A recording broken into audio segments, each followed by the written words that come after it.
React gives you two ways to build components, functional and class-based.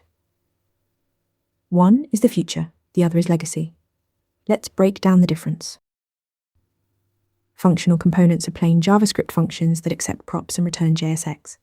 They're lightweight and straightforward. You write a function, it returns what you want to render.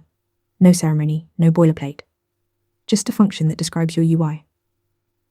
This simplicity makes them easy to read and test. Class components extend React.component and require a render method that returns JSX.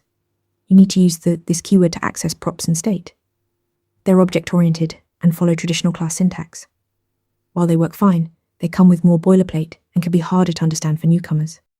Here's where it gets interesting. Functional components use hooks like useState and useEffect to manage state and side effects.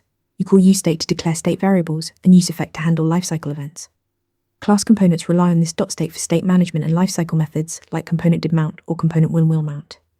Hooks let you organize logic by concern rather than lifecycle phase, making code more reusable. Why do functional components win? First, they're the officially recommended approach in modern React. The React team prioritizes them for new features. Second, they're more concise with less boilerplate.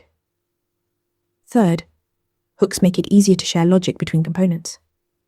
And fourth, they avoid the confusion of this keyword entirely. Bottom line, functional components with hooks are simpler, more powerful, and the future of React. Practice with Interview Mentor to master more React concepts. Want to get better at answering questions like this? With Interview Mentor, you practice real interview questions out loud. You get personalized feedback and a grade on every answer, and you can track your improvement over time.